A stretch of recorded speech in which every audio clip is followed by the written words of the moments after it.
there's really three things that I want to kind of break down and talk about today. That's the changes in local media, particularly what's happening at the Post-Register and our newspapers, and then the changes that we're seeing in our community, how that's affecting us, and then talking a little bit about news and opinion of that. So as we talk about changes in local media, so let me pull the curtain back a little bit with you and share the challenges that we're seeing in local media.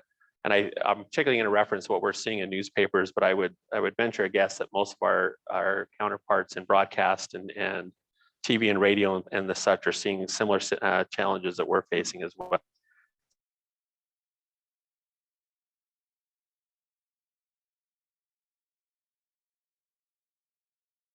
Attracts an audience. We then are able to sell that audience advertising. We connect clients to that audience. And then at the end of the day, we take that revenue and we reinvest that in the content generation we do. And so that's kind of a cycle that we go through, and it just kind of goes around and around. And so one thing that newspapers and a lot of digital outlets have, that another spoke to kind of this wheel a little bit, are paid subscriptions. And so that is a revenue stream that also fits into there. But at the end of the day, it really comes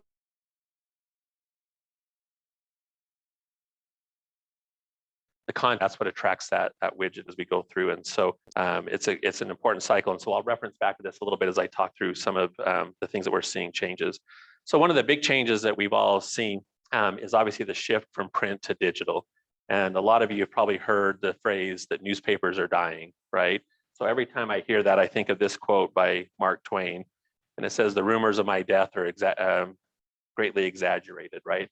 He said that back in 1897 when some reports had come out in a newspaper that he had died, and he responded to those. We're not dying. We're evolving, we're changing, we're keeping up with the times. But our industry looks a lot different today than it did a decade ago, 20 years ago, 30 years ago.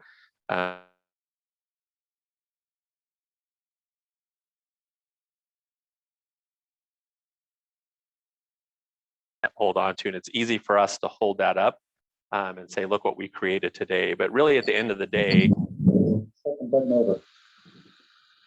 Oh no, I just lost you.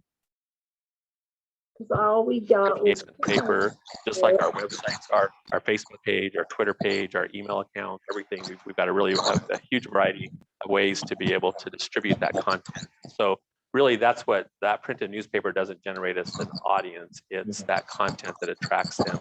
And so that's one of the challenges we face, is because we have this desire and need that we believe that we need to try to be all things to all people. Some people still want that printed paper on their step every morning. Some people would prefer to access it via the digital device, or get an email every day with headlines.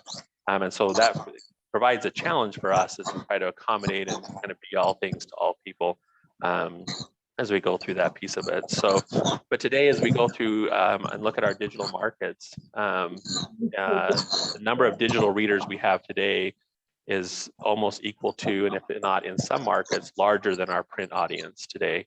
And that's not a bad thing for us. If you think about the costs that we have to print that paper, to distribute that paper, truck it, get carriers to deliver it to your doorstep, it's quite cost intensive and labor intensive to put that out. Where digital, the cost model is a lot different as we go through that. And so, that shift is a good thing for us. But again, it's, as Jeff and I were talking at the beginning of this, the challenge is nobody seems to want to pay for that content if they receive it digitally. So it goes back and kind of breaks that cycle for us to be able to invest in that content if we don't have ways to monetize that. And so there are multiple ways that we do monetize it, obviously through advertising. Our current model in Adams is on our websites is you have so many free pages a month to look at, and then you need to subscribe. So if you're a subscriber to the print product, you have full access to all of our content. So we really try to look at our subscribers as people that are subscribing to our content, not that printed paper. And so we try to give them access every way they can. But I will say that old habits do die hard as we go through that. So, but the digital world has given us a lot of advantages, but a lot of challenges as well. One of before the digital world kind of came around to us, we had one deadline a day, midnight, right? Had to have everything ready, all the stories, all the ads, we put it on the press, and it was kind of on this cycle. Well, the digital world today, it's kind of a 24-hour a day, 7-day-a-week clock. But that's good because as things are happening, we're able to produce that content and get it up and out sooner than waiting for it to be a day older. But again, that disrupted our cycle of how we produce that content and made it more challenging because we're working on multiple platforms and multiple deadlines as we go through. So being able to post that stuff in real time has been a real advantage as we go through that. And I think in this day and age, in a society where people kind of want that instant gratification, that's important to them. I mean, if you think about it, how excited we were when 2 days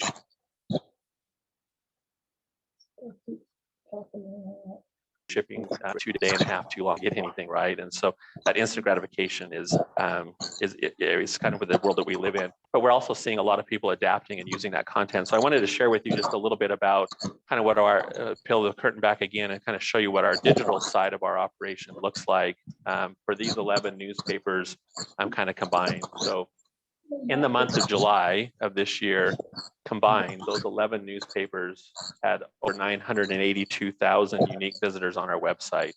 And so that's all tracked by Google through our analytics.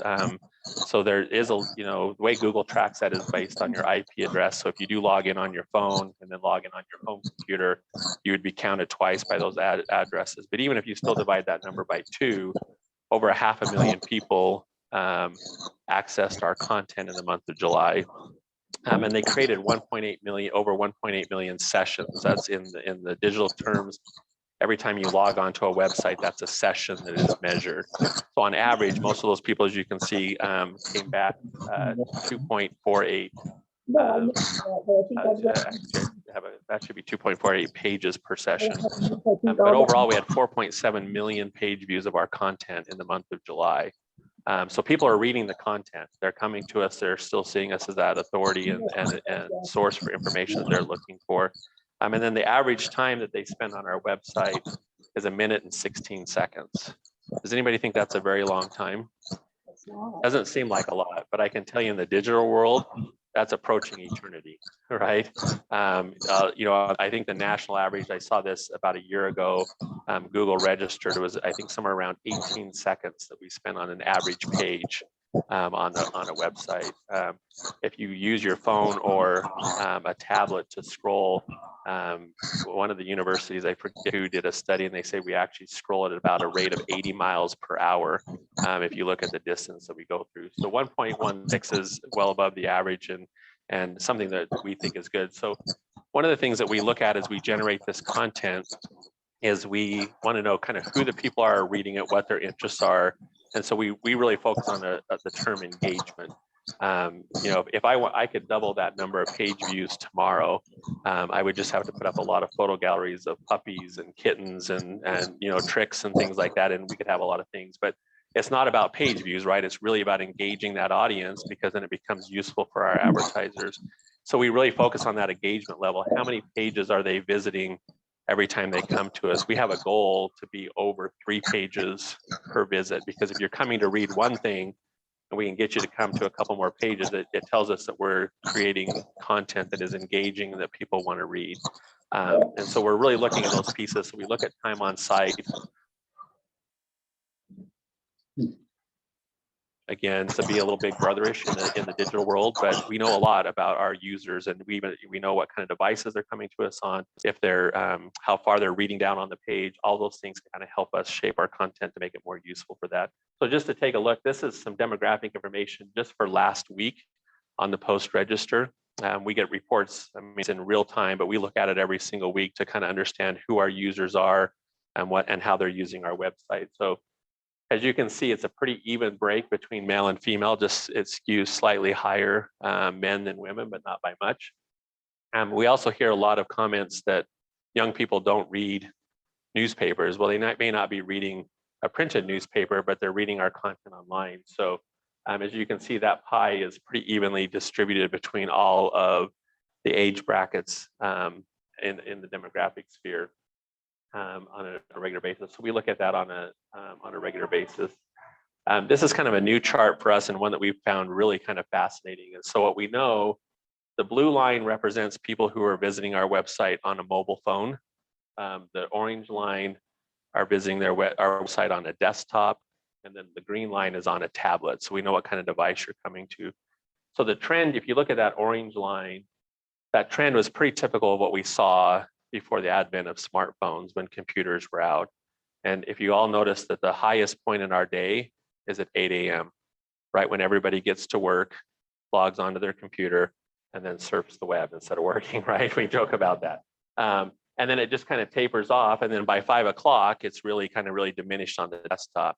But mobile has really been a disruptor in that, and very fascinating. It's something as we've started tracking that just in the last couple of months. Some of our peak times are between 8 and 10 p.m. at night on mobile devices. And we're seeing that across multiple markets. And I can't give you an answer today why. That's something we're really kind of starting to try to dive into to understand why that is so high. In my Logan market, it is their highest time between 8 and 10 p.m. in the evening time. And so I don't know if that's because people are home and they're spending more time on their phone, if they're out and about, and if they're just waiting for, the movie to start or whatever they're doing, if they're waiting for friends, if they're getting on. So one of the things we're able to do and we're working on is to be able to look at the specifically, we can narrow it down to say, show me all the users that were on a mobile phone between 8 and 10 p.m., show me the content that they were reading. Because if there's a particular type of content that they are consuming, hypothetically, if it's more entertainment news or things like that, photo galleries, then it helps us shape how and when we post that information online to make it more useful for our readers, if that makes sense. So yeah. Yeah. And that may be some of it. So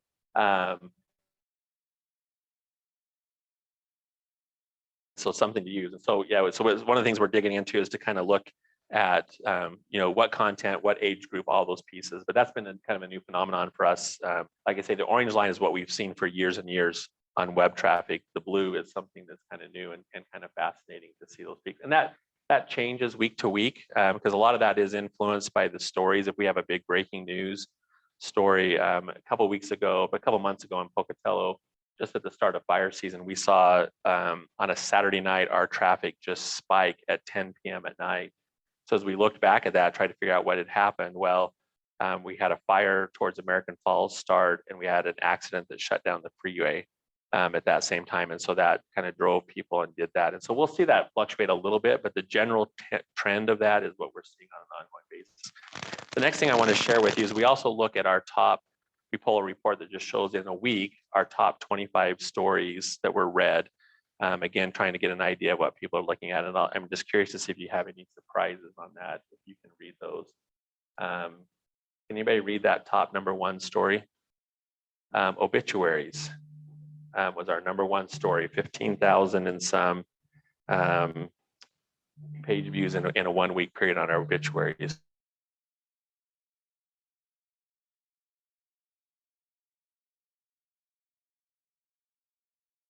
That surprise, you get up in the morning, the thing, not only is it a community service, obituaries just tell a great story, right? They tell people's life stories, and I think people are really interested in that, to know about people that were in their community. That is not unusual. Typically we see that in the top 5 in every market I've been in, that obituaries have always been a big push for that. But then we look back, and then we can look down and just see week by week that changes the number of times the story was read. So number 2 on that list is actually just our homepage. So people coming to that homepage. And then I'm just going to step over so I can see it. So the headline out of Blackfoot was "Woman Sought in Wednesday Incident," was our 3rd top read story. And then, apologize, I got to see. Wanted to point out one more thing to you.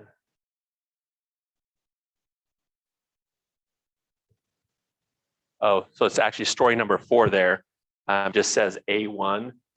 Page A1, that's actually our online e-edition. So I don't know if you're familiar with that, but the e-edition is a replica of our printed newspaper that's available on the website. And so that's becoming a fast growing trend for us, where people want to still kind of have that layout and feel of a newspaper, but be able to kind of flip through and scroll. And we're seeing on a more regular basis that individual pages in our e-edition are popping up in our top 25. And so, well, this doesn't have a direct influence on how and what we cover.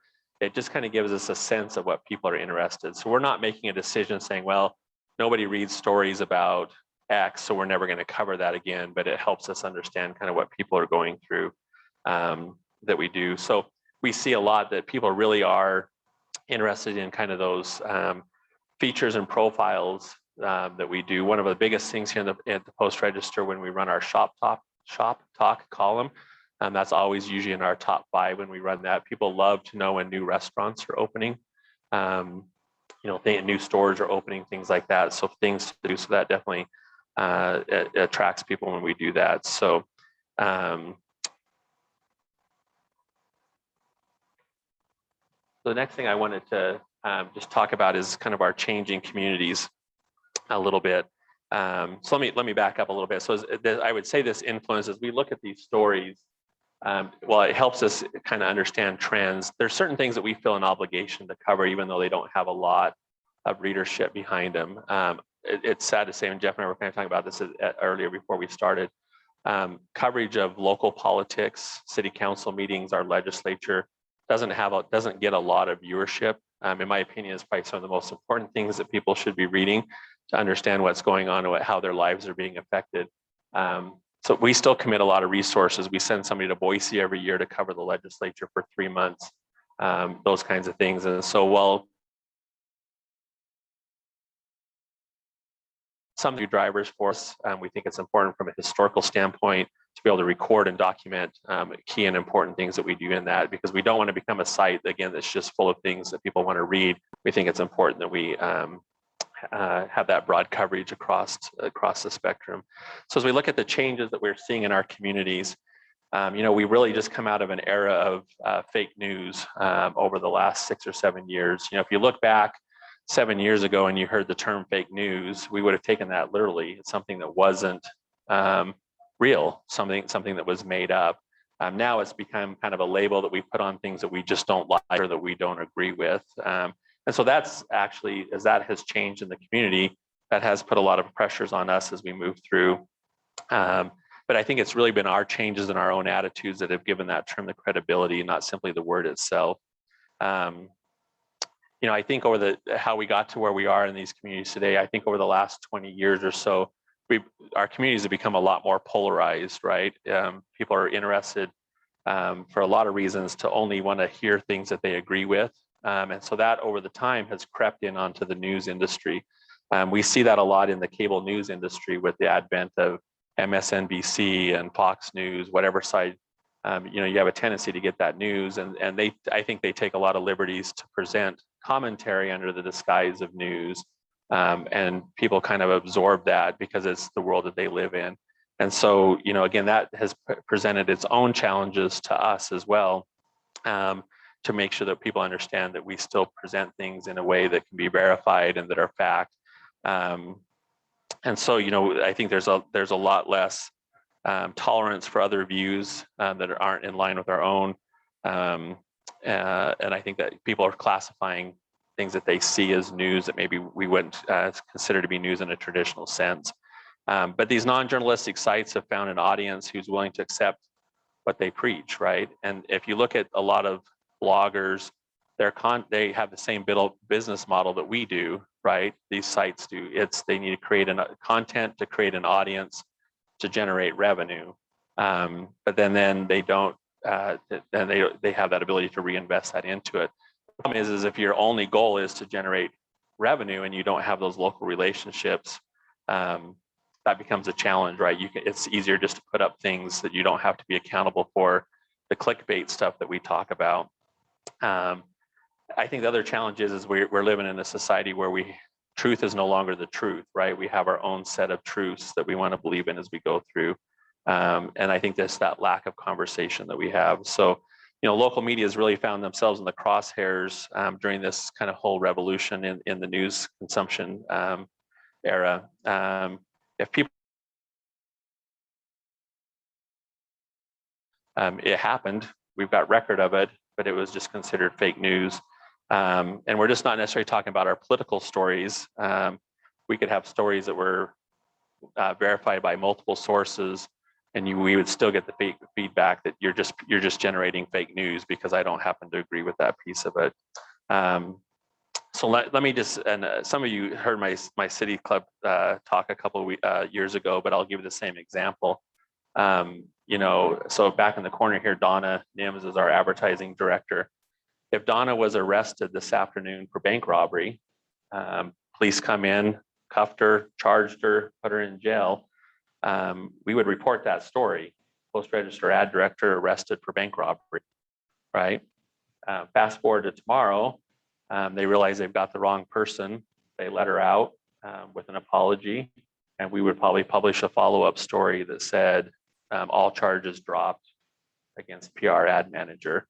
So was that first story that we published fake news? Because it ended up not being correct, right? And so I think when we look through that lens of news, it's that historical aspect, right? Of reporting. It's a verifiable thing. We have a police report. We watched them haul her out of here. We know she was arrested. That was news for today, but tomorrow it can't change. And so, but too many times we get people saying, well, we shouldn't have run a story at all about Donna's arrest until she was convicted and sentenced, and we know that that was true. But I think there's a lot of danger in that as well. You know, just imagine that if you have somebody that is charged with, you know, inappropriate conduct with a minor that was maybe working in one of your kids' schools, would you want to know that when it happened, or would you want to wait until a year later when it had gone through the whole type of process? So that's a judgment call we have to make every single day that we go through. So, you know, we still subscribe to some journalistic standards that no stories run until we can verify it with two sources, or that it's indisputable evidence of the story. So things like a police report, because then that's the police saying these are the charges filed, or this is what happened in that accident. And so, you know, one of the things we've seen in the changes of the digital world is this rush to be first, right? And I think that's something that we talk a lot about in our organization, is we've got to make sure that it's not always about being first, but it's about being accurate in that piece. And so we have a lot of stories that come through where it's speculation, but if we can't confirm it, we don't run that. You know, there's a big rumor of an Italian restaurant opening in Pocatello soon, and you can all maybe imagine who that national chain is, right? And people are just chomping at the bit for that story to come out, but we can't get it confirmed. And as much as I know what that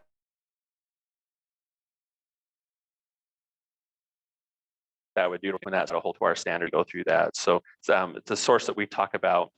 So I would just challenge you that as you consume news and information, you know, I think there's a key piece that local media companies bring to the table that a lot of national blogs or independent bloggers do, and that's that we have a relationship with our audience. One, you all know where we're at, right down here on Northgate, or we're located in any office, and a lot of you aren't shy of coming in and sharing your thoughts with us, which is great. But you see us at grocery stores, you see us out at events, you see us at school events. We're part of the community. Our employees live here and are part of this community, and we want what is best for here. And so we're not willing to sacrifice that for a quick fix on a digital audience or a quick boost on something. So because at the end of the day, all we operate on is that trust. And if we lose your trust, then I lose you.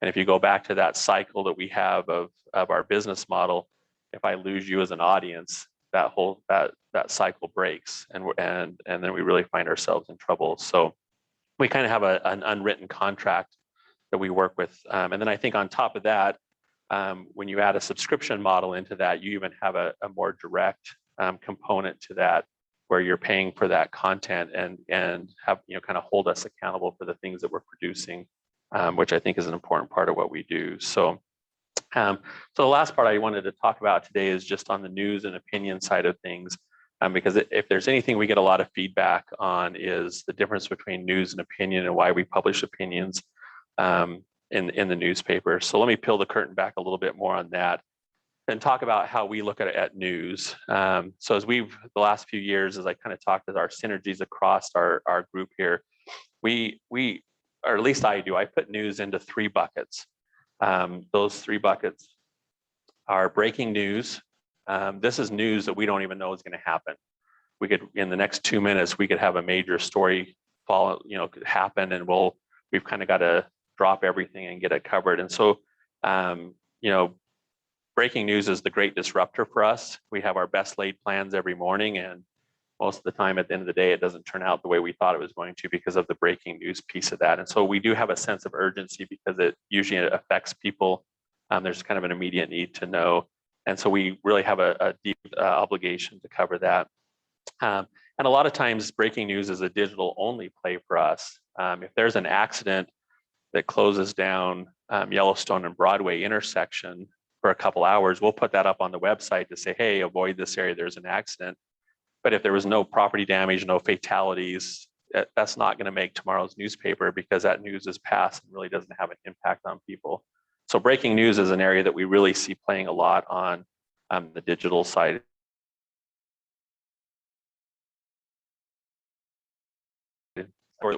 It's press conferences, groundbreakings, galas that are happening tomorrow night, things like that we can make a plan to cover, and we just hope that breaking news doesn't derail that effort to cover that. And so again, what we find is a lot of the news in that category, we feel an obligation to cover at your city council meetings, even though that may not have a lot of interest to people.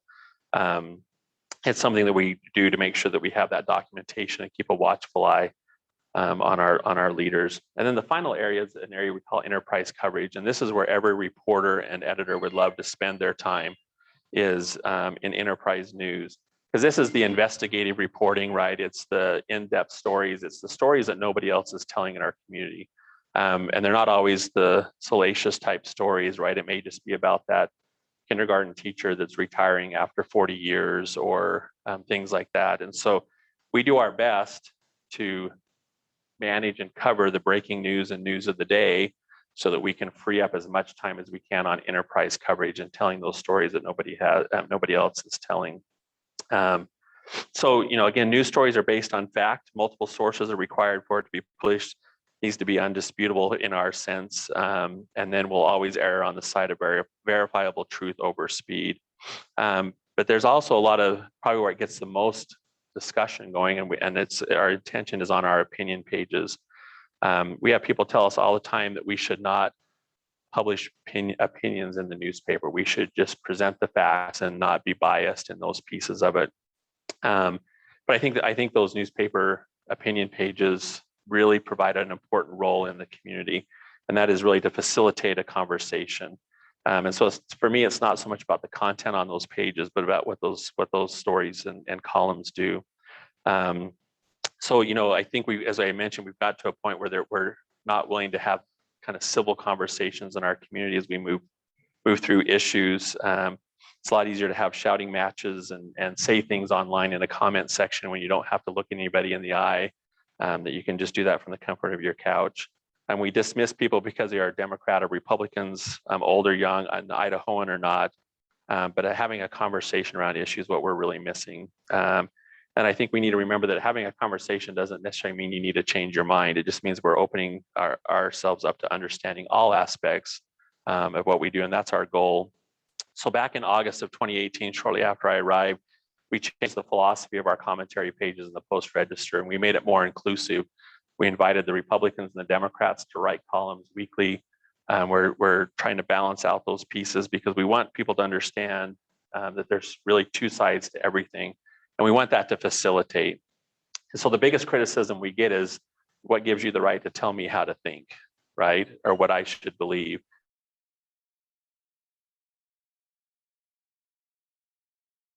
And that's never to get you to think, right? We hope you'll think maybe after you read things. Hope that when we publish a political endorsement, that will get you to get out to vote.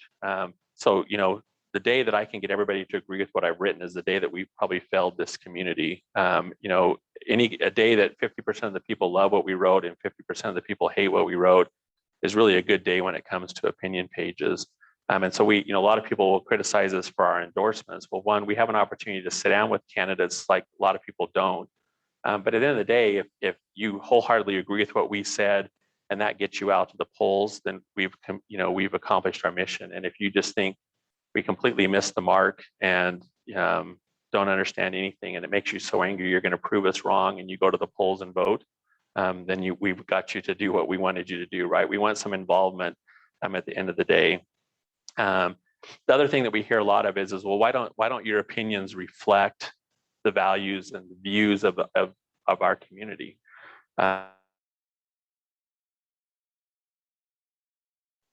Give me a room of even 10 people and get them to all agree on the same thing, then we can talk about that, right? This is not what it's about. It's not to convince people to believe one thing, but it's to get people involved and really care about what's going on in our community. And so we're committed. I think Brian Clark, who does primarily most of our opinion writing, is a phenomenal writer. For a couple of years in a row now, he's won the Idaho Press Club for editorial writing, and does a really good job of kind of weaving that story. But we're not going to get people to think if we don't take a position, if we're too wish-washy and just kind of go down the middle of the road. And so there's three of us that sit on the editorial board, myself and Monty Lorange, that's our editor, and then Brian Clark, who runs the commentary page. And we don't always agree on the exact position that we're going to be. But again, we want people to really engage and start to think about the issues, and hopefully it gets you to do something. We really don't care what that is, but we want you to be informed and be involved.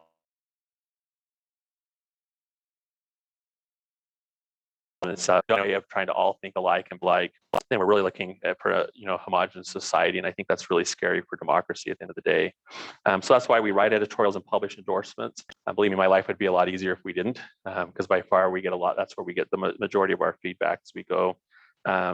And as I said, we're not really trying to tell people how to think or what to think, but we just are trying to get them to think. So I think having real conversations about real issues facing our families and our communities today is so important, important enough that we'll continue to publish these opinions from various people.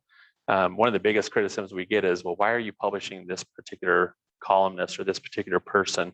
Because they're crazy, right? They don't understand. But I think, again, when people understand the different views that are in our community, I think that really helps us. So while we may not be able to control what happens on the national stage, I really do think we can make a difference locally with the journalism that we do, not only to inform people,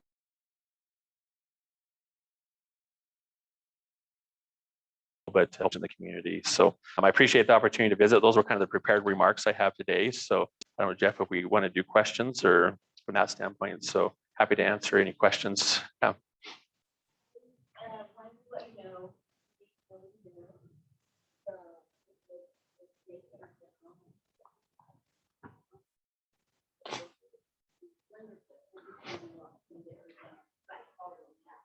Yeah.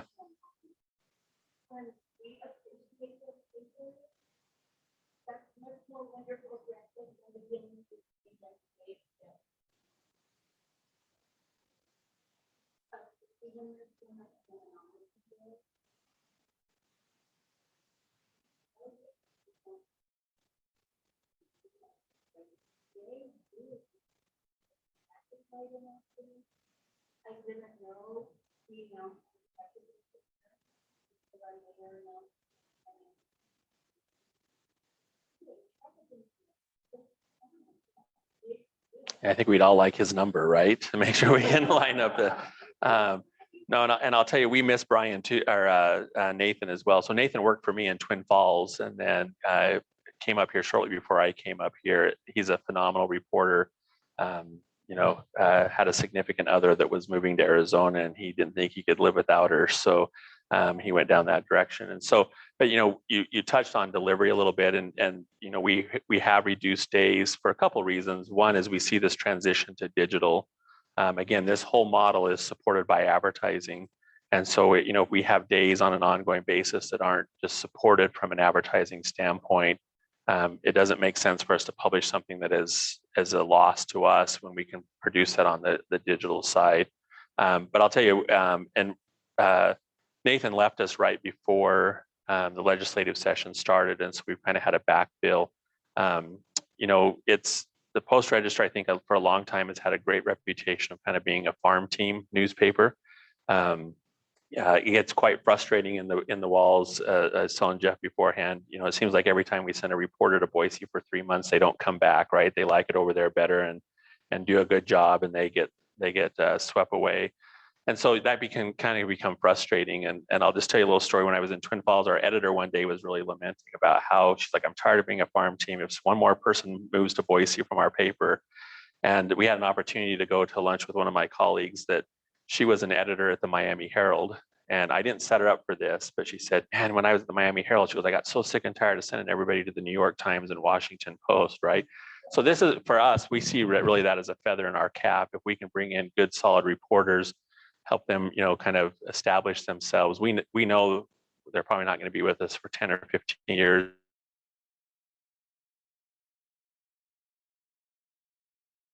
Live in. That being said, with everything with the pandemic, hiring people right now, we've got 3 open positions in our newsroom that we're just, and typically when we put out ads across, there's some national networks, you know, we'll get 15, 20, 25 applicants. We've been getting 2 or 3 per job posting right now. And so I think a lot of uncertainty around COVID is doing that.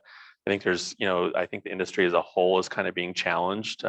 People are looking at that after what we've gone through in the last few years, really asking themselves, is this what I want to do, right?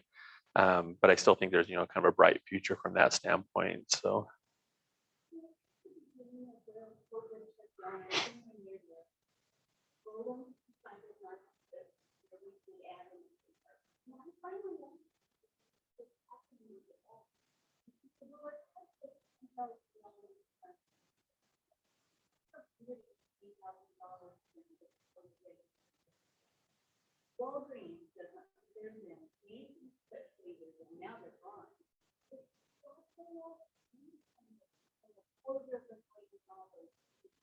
Yeah.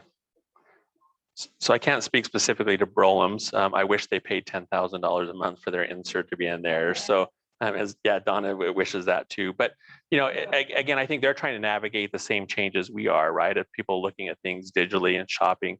You know, preprints, you know, on a big national scale has always been pretty efficient, but you have costs of printing that somewhere, trucking it in, and then for us to insert and deliver that. And so a lot of the stores that are like Brolum's that are associated with the Associated Foods out of Salt Lake City, you know, they print 1 million+ inserts a week for all their grocers and then send them out. And so, but believe me, we fought hard for that. We had many sit down meetings with the team at Brolum's, and just something that they felt like they needed to do. I'm sure cost had something to do with it, but also, you know, just seeing that market shift a little bit from that standpoint. So again, one of the reasons why we're so committed to keeping this audience, whether it be digital, print, or wherever, because again, someday we'll be able to, we can monetize that for our clients today, and an engaged audience as well. So yeah, we hated to see them go too, believe me. We had lots of conversations about that change. So yeah.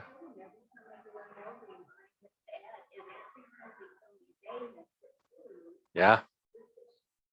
I'll give you Dick Brolum's phone number. I've got it. So you can call and tell him that too. So we like when you share that information. So no, but we, you know, I think as we look at our post-COVID year in 2021 coming, you know, in a lot of our categories of our business, we've seen it rebound, doing in some categories even doing better, obviously, than we did in 2020. We really got our sights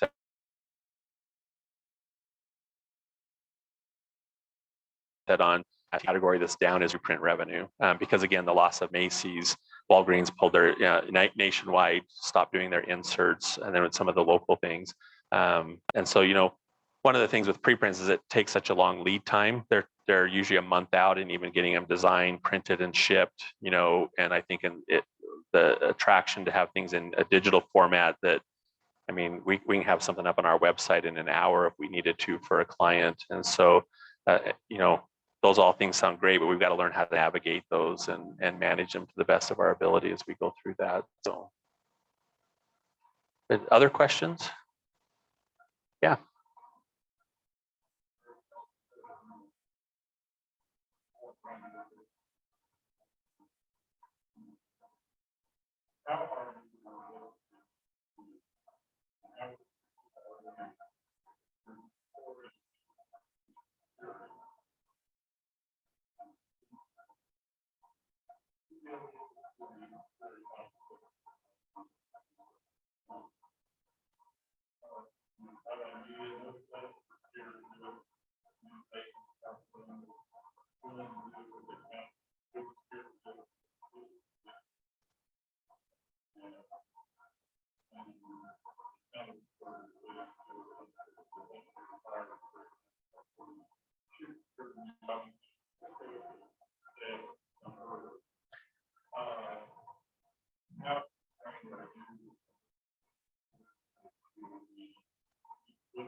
Yeah.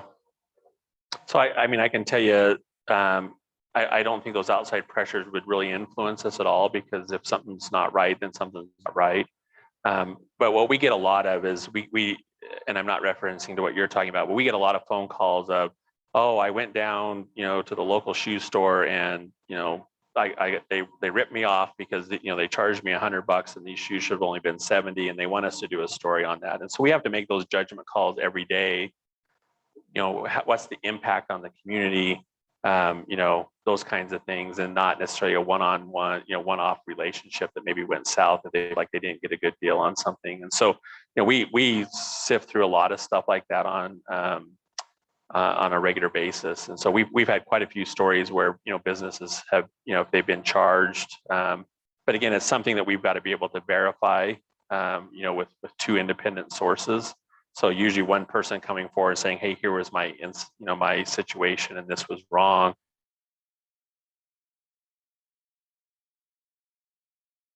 But it would have to come anytime we get, individual accusations or things of misconduct, and that's something that kind of rises to a little higher threshold to make sure that we can validate that. We don't want to ruin anybody's business or livelihood if we can't validate that. So, but I can tell you in my career,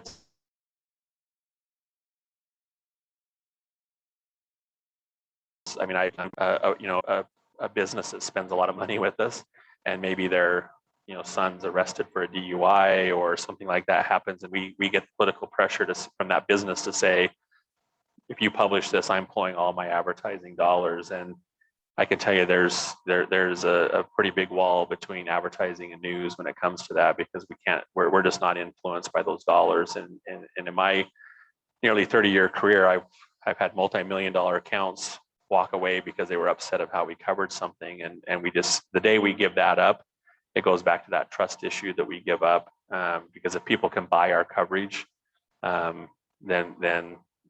we're, there's really nothing for us to stand on. So in a case like that, if somebody brought something forward to say, hey, here, we think some misconduct, we would just start to pull that evidence or the documents together to be able to support that and take a look at it. Not a lot of, in my mind, when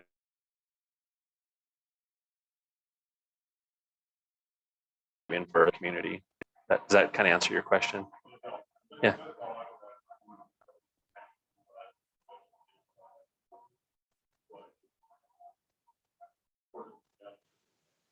Yeah. But I can tell you, we get dozens and dozens of phone calls a week, right? And we have a lot of conversations and a lot of rumors flying around. And again, until we can, we usually will kind of put that out, we got to have something more concrete than I heard that this happens. But so it all depends on the story. So there's no set playbook to say this is exactly how you handle that situation. We would it just kind of depend on the circumstances. So.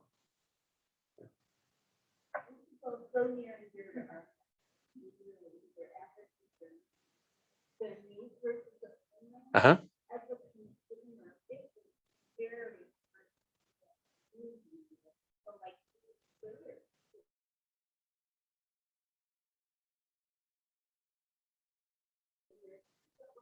And especially on the weekend, things happen on the weekend, with what Friday night, it's Sunday night. Oh, but especially here,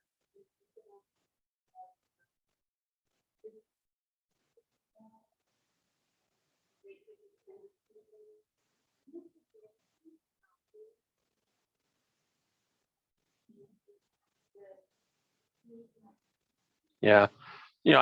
I don't have a direct answer for that question, right? Because I think that you've touched on the big challenges that we face on an ongoing basis. But the one thing I would just say to that, we get a lot of feedback of saying, this big event happened last night and you guys weren't there and you didn't cover it. And we were like, well, did you call and tell us about it? Well, no, you should have known about it, right?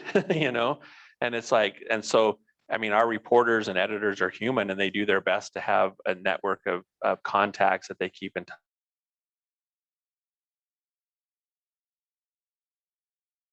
with. The stories we have are tips that people give us even, and we hear news tip and we think that's something, again, kind of juicy and, you know, a big, you know, investigation when you look into it. It's a lot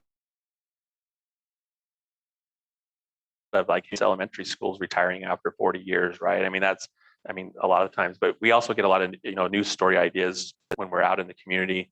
You know, we see things when we attend meetings, we hear different things, and that just kind of leads to conversations. And so, you know, as I've been active in Rotary throughout my career, for example, I mean, I usually come back every meeting and just have a bit of a, hey, I heard this, saw this, we may want to look into this. And sometimes they turn into a story, sometimes they don't, but a lot of that stuff is fed. So I would just, doesn't answer your question directly, but I would say if you're aware of things that you think we should be covering, send us an email, give us a phone call and put it on our radar. And then back to that whole mix of this, it falls into the news of the day category. We may be all planned for it, but if that breaking news gets in the way, it's that balance that we go through on every day. If that makes sense. Yep. On Sundays.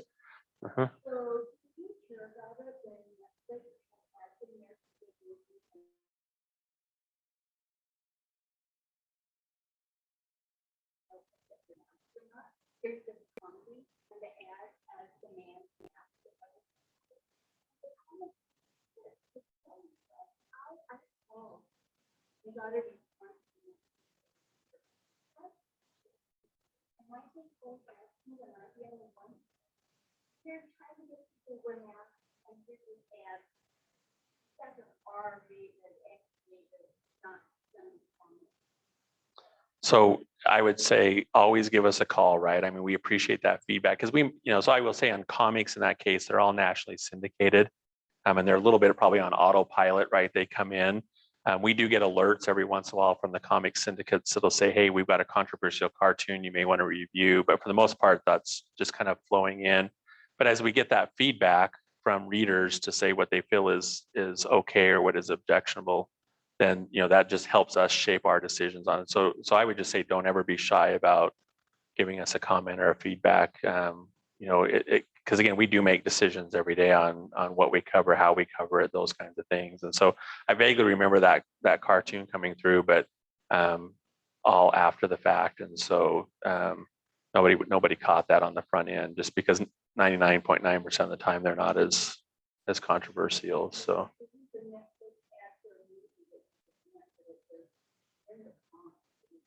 yeah. So you had a question back there? Mostly a comment, but that really illustrates the importance of continuing to do this. So I'll have questions. I always keep repeating the cases because a lot of times it makes me think about things that as this sort of casually before brought up things that I have no idea. I'm very appreciative of the fact that I just wonder how you decide which ones you put in the paper and which ones you don't take. Yeah. So I can.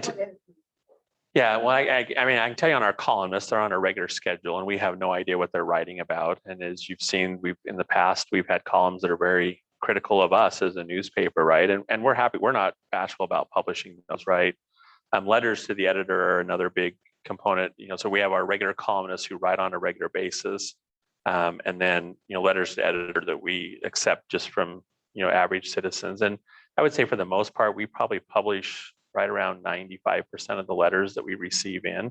You'll notice as we get into election season, the Sunday before elections, we'll probably run 3 to 4 pages of the letters. Because again, we think it's important to have that voice from everybody in the community. The letters that we kind of personal accusations. I mean, because libel law is really fascinating. You know, even though you're the one that maybe wrote it, if I publish it, I have liability in that. And so we do hold some things to certain standards, but some newspapers will try to edit letters to the editor, tone them down. I'm a big believer is that, as long as they're not libelous, we publish them as is. Because again, I think it's important that people are seeing how other people in the community are responding and reacting and what they're saying, and not through our lens or filter at the end of the day. And so I think it's an important part. It used to be the only feedback we got, right? I mean, you talk about a situation, if you're unhappy with something, we'd know about it 3 or 4 days, or a week later when we got a letter or two to the editor about something they didn't like. Now we can just go to the comments in about 15 minutes and find out if somebody doesn't like what we've published or if they think we've got something wrong. And so that immediate feedback is really valuable to us at the end of the day. Any other questions? Had you? So I'm curious, and this could be another huge conversation. And so, there are questions about the future of media, the future of journalism that nobody can answer entirely right now, or else it would have already happened, right? But I have started to notice some newspapers and news outlets trying different things right now. And I'm curious about your thoughts on the Salt Lake Tribune's decision to move to a nonprofit model. And I was just wondering if you could sort of talk about that, maybe pros and cons, if you think that's sustainable. Yeah, I think we're all watching that really closely. So if you're not familiar with the Salt Lake Tribune did, they were owned by Media News Group, which is a large national chain of newspapers, and then the Huntsman family bought them. And then, in a general sense, the larger market newspapers are struggling more than smaller community markets because they're so fragmented within their market. And so they were really struggling. There's a lot of back and forth with their joint operating agreement with the Deseret News that wasn't working as well as it should. And so they went down this model and got approved to be a nonprofit status, which means they still sell, similar to like what NPR does. They can sell announcements, but they don't sell advertisement. But they do still have ads in their printed product. But what the model they're really going after is just contributions and people kind of supporting. So they, instead of a subscription to the service, it's a contribution that they're making to that nonprofit. And so I've heard them speak. They're probably 2.5 years into that now. I've heard them speak at a conference or two. At least what they're sharing is that things seem to be going well. We're seeing that being dabbled in some other large markets. I know Boston and Philadelphia really closely. The other thing that they did, if you haven't followed it, is they're down to just a weekly newspaper. They jumped feet first into the digital world, and so they print only a paper once per week. And kind of an interesting model. If you have a chance to pick up their paper, it's more in-depth, long reads, more analysis, and so and I think this is a shift we're all probably moving to, even if we have papers multiple days of the week, where the breaking news and the digital breaking part of that, even if it's just a story, will be the here's what happened, here's the details of the situation, whatever. And then the printed edition is going to be more of that analysis of here's the aftermath, kind of that more in-depth piece of it. Because again, we can't just republish everything online in print and vice versa, right? Because those are different audiences looking for different things at different times. And so we're all really watching that one closely too, to see. I mean, that's the largest market in the country that's gone down to not having a daily newspaper. And the Deseret News followed with them.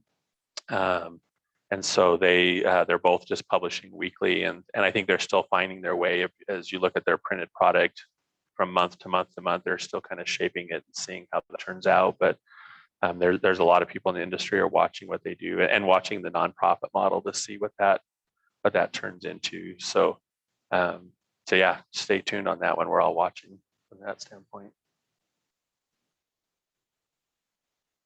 Any other questions or comments? We did have one question come in on Zoom that is asking, will the Post Register ever have a digital subscription? Yeah, good question. One that we're still working to figure out a little bit. I mean, if you really look at this model of you're subscribing to our content, but again, it changes on a regular basis. So I don't have a good answer with that. You know, we're kind of constantly experimenting and seeing the response to things. You know, a lot of people say, well, it'll make sense because you don't have to print the paper, you don't have to deliver it. But again, I still have all the resources from the news side and those kind of pieces. So one of those things that if I could have figured out, I'd probably written a book and retired, telling everybody else how to do it. So good question. Okay, well, I sure appreciate the time. I appreciate the invite to come, and thanks for being here today.